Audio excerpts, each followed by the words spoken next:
Hey everyone, this is Giancarlo Veronini coming to you from Sega's headquarters in San Francisco, and I'm here with Josh Martin, who is the lead producer at Sega on the Conduit. Can you tell us what we're looking at today?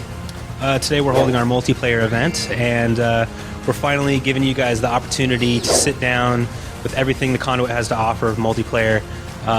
12 players, showing some people that we speak, full customization of controls within multiplayer as well, 13 different multiplayer modes, and some unique Conduit games that are a first.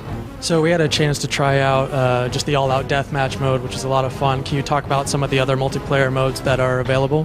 Yes, we have 3 main types. So we have the typical every man for himself, so that would include deathmatch, and we have multiple games within that.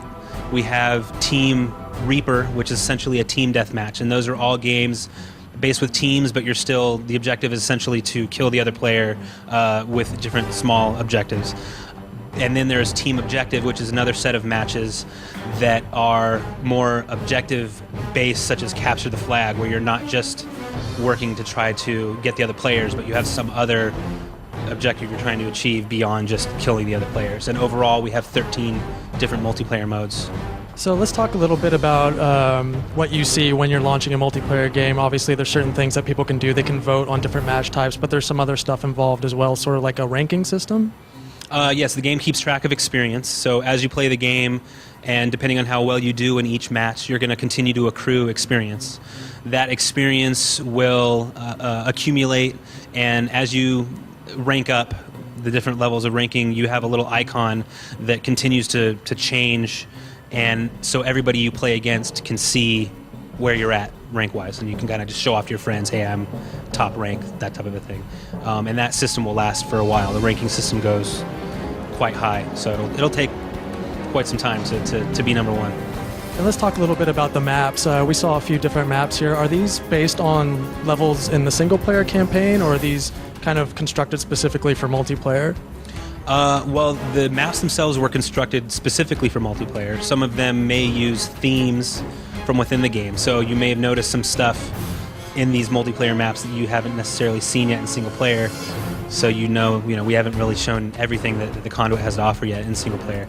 But the maps were made specifically for multiplayer, made for different sizes maps, so that you can have small 6-person team, something that supports the 12-person even more,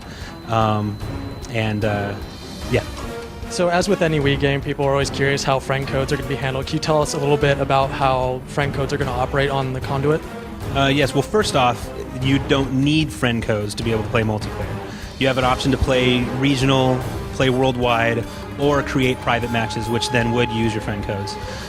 We've done everything that we can do to make that as easy as we can for players, so we do support Wii roster friend codes that you pull from your Wii console that you may have already set up from previous games. You set up a friend code within the game if you like. You then trade that friend code with your friends. But what you can also do is, if I have my friend code and I exchange that with one of my friends, and he already has a friend in his list with the friend code, I can highlight and select that friend, and we can do an exchange of friend codes. So I don't have to go in and type all those numbers in again. So we've done what we can to make that process not as frustrating as possible, so that the end user has an enjoyable experience and can get in and enjoy the game. And once you have that taken care of, you never have to enter a friend code again. Cool. How much work is left to do on the multiplayer mode? How close are we to seeing, the light at the end of the tunnel? This is due out this summer, and we're right there. We're really, really close. So I can't give you specific days, but we're close to the finish line.